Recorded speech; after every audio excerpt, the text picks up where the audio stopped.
31 जुलाई 2023 को ब्रजमंडल शोभा यात्रा के दौरान नूंह में हिंसा हुई थी। हिंसा के समय 2 पुलिस के होमगार्ड सहित 6 लोगों की मौत हो गई थी तथा सैकड़ों वाहनों को आग के हवाले कर दिया गया था।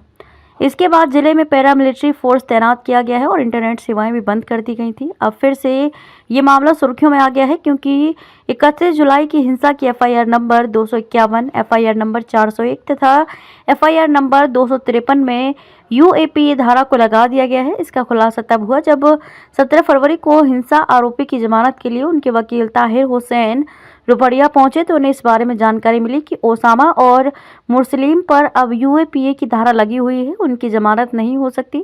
जब इस बारे में एडवोकेट ताहिर हुसैन से बात की गई तो उन्होंने कहा कि अब से पहले यूएपीए की धारा नहीं लगाई गई थी। पहले भी काफ़ी लोगों की जमानत हो चुकी है, लेकिन अब इस धारा के लगने से जमानत में कुछ दिक्कतें जरूर सामने आएंगी, लेकिन इसके लिए भी हम तैयार हैं। ऐसा है, जितने भी मुकदमे दर्ज हुए, चाहे वो नूंह पुलिस स्टेशन में दर्ज हुए, चाहे नगीना पुलिस स्टेशन में दर्ज हुए, सभी मुकदमात में आलमोस्ट चार्जशीट सबमिट हो गई है। और जैसे नूंह पुलिस स्टेशन के 3 मुकदमे हैं, एफआईआर नंबर 257 2023 की सिटी नूंह की है, और एक दूसरी एफआईआर नंबर 401 सदर नूंह की है, जिसमें मर्डर के चार्जेस हैं। उसमें 173 की रिपोर्ट, 173 की रिपोर्ट सबमिट हो गई है और उस रिपोर्ट में कहीं भी यूएपीए का हवाला नहीं है और केसेस भी कमिट हो गए, ट्रायल स्टार्ट हो गया है।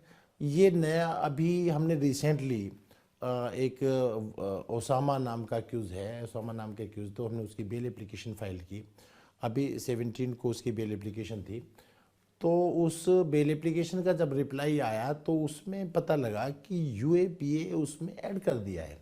हालांकि जब चार्जशीट सबमिट हो गई है, इवन एक दूसरा तीसरा मुकदमा है नूंह पुलिस स्टेशन का, एफआईआर नंबर 253, और उसमें करीबन 14 मुलजिम उसमें हैं और आलमोस्ट मुलजिम उसमें बेल पे हैं। अभी रिसेंटली एक मुलजिम की यहाँ से बेल एप्लीकेशन नहीं होने के बाद वो हाई कोर्ट से बेल हुई। हाई कोर्ट में भी ये मैटर डिस्कस हुआ। जब बेल का रिप्लाई फाइल हुआ तो इवन पुलिस ने लास्ट वीक में है, तो उसमें पुलिस ने भी वहाँ यूएपी का जिक्र नहीं किया। अब नए सिरे से किस तरह से इन लोगों को एक साजिश के तहत फिर दोबारा फंसाने की कोशिश की जा रही है, जो कि नाजायज़ है, गलत है। और अभी तक की क्योंकि केसेस कमिट हो गए, वहाँ उस वक्त भी डिस्कस हुए कि प्रोसीडिंग स्टार्ट हो गई है, इवन एविडेंस में भी कुछ केसेस लग गए हैं। तो इस स्टेज पे चार्जशीट सबमिट होने के बाद ये यूएपीए लगाना नाजायज़ है, सरासर गलत है, इलीगल है। देखिए, यूएपी में डिफरेंट सेक्शंस हैं। जो भी इनमें जो सेक्शंस लगाए हैं, सेक्शन 10 और सेक्शन 11 का इन्होंने जिक्र किया है, जबकि मैं समझता हूं कि यूएपी में सेक्शन 10 और 11, क्योंकि इसमें किसी तरह का कोई फंडिंग का नहीं है, और सेक्शन 10 भी इन पे मुलजिमान पे सेक्शन 10 का भी मेड आउट नहीं होता। यूएपीए का इनका मकसद सिर्फ पुलिस का, क्योंकि आलमोस्ट मुलजिमान बेल पे हैं, रिलीज़ हो गए, बाकायदा सारे फैक्ट्स एंड सर्कमस्टांसिस को देखते हुए बेल अदालत ने बेल पे रिलीज़ किया है इनको। उस वक्त ये सारी चीज़ें नहीं थी। अब ये जो सेक्शन 10 और सेक्शन 11 लगाए जा रहे हैं यूएपीए क्या, सिर्फ एक साजिश के तहत लगाया जा रहा है। हालांकि इन दी आइज ऑफ लॉ ये मेड आउट नहीं होता इनके खिलाफ किसी भी तरह का, क्योंकि सेक्शन 10 और सेक्शन 11 में जहां मर्डर के चार्जेस हैं, इसमें डेथ तक का है, लाइफ इम्प्रिजनमेंट है इन सेक्शंस में। तो मैं समझता हूं कि इस स्टेज पे लगाना, जब चार्जशीट सबमिट होने से पहले अगर ये चीज़ें सारी होती तो इस पे डिस्कस किया जा सकता था, इस पे आर्गूमेंट होती। क्योंकि 302 का एक मुकदमा जो एफआईआर नंबर 401 है, उसमें ऐसे लोगों को इन्वॉल्व किया गया जो लोग यहाँ नूंह में 31 को उनकी नूंह में मौजूदगी नहीं थी। हमने बाकायदा कोर्ट में उनकी फुटेज, उनकी रिकॉर्डिंग, उनकी कॉल डिटेल्स, और जो लोग कुछ जॉब में थे, अटेंडेंस रजिस्टर, उनके फुटेज पेश किए, और अदालत ने ये देखते हुए कि उन लोगों की जब मेवात ज़िले में उनकी मौजूदगी नहीं है तो इस ग्राउंड्स पर उनकी बेल दी गई।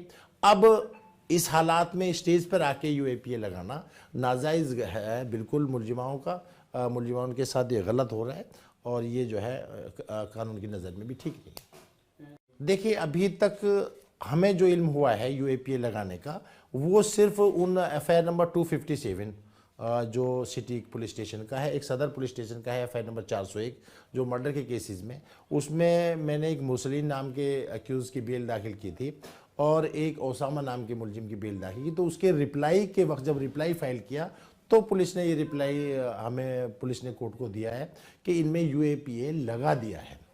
अब कल 20 तारीख को इन सारे फैक्ट्स पर आर्गूमेंट होनी है, क्योंकि अभी तक जितने मुकदमा थे नगीना पुलिस स्टेशन का है, उन मुकदमों में किसी तरह का कोई यूएपीए नहीं लगाई गई। उन सबकी चार्जशीट दाखिल हो गई, केस कमिट हो गए, सेशन में स्टार्ट हो गए, एविडेंस के लिए चार्जेस कुछ में चार्जेस फ्रेम हो गए हैं, कुछ कंसिडरेशन उन चार्ज के लिए हैं। तो उन सिर्फ हमें जो हमारी जो नॉलेज में आया है अभी तक कि 3 मुकदमे ऐसे हैं नूह पुलिस स्टेशन के जिनमें यूएपीए पुलिस ने लगाया है, और उन्हीं मुलजिमान के खिलाफ अभी रिपोर्ट दाखिल हुई है जो मुलजिम अभी भी कस्टडी में है। अगर यूएपीए फाइल पुलिस करती है तो चार्जशीट 173(8) 173(8) की उनको रिपोर्ट दाखिल करनी होगी, और क्या एविडेंस उन्होंने क्रिएट किए, क्योंकि अभी तक क्योंकि ये एक जनरल मुकदमा तो है नहीं किसी एक इन्वेस्टिगेटिंग ऑफिसर का, इसमें बाकायदा एसआईटी थी, एसआईटी टीम का इन्वेस्टिगेशन हुई है, प्रॉपर एक टीम थी, और उस टीम ने प्रॉपर इन्वेस्टिगेशन करने के बाद ही ये चार्जशीट दाखिल की है। अब नए सिरे से अब 173(8) में क्या डॉक्यूमेंट्री, क्या अपनी कमी को छुपाने के लिए जो इनसे एविडेंस क्रिएट नहीं हो पाई उसको क्रिएट करने के लिए, क्योंकि बेल के वक्त सारा डिफेंस, हमारा जितना जो डिफेंस था वो सारा सबमिट हो गया था। हमने बताया कि इसमें ये कमी है, इसमें ये कमी है, तभी जाके हमें बेल दाखिल हुई। अब अपनी कमी और नाकामियों को पुलिस छुपाने के लिए, ये एक टेरर बनाने के लिए, ताकि मुलजिमान में एक फिर दहशत का माहौल फैल जाए, इलाके में फिर एक दहशत का माहौल फैलाने के लिए, ये इनकी सोची समझी साजिश है जो कि गलत है और कानूनी एतबार से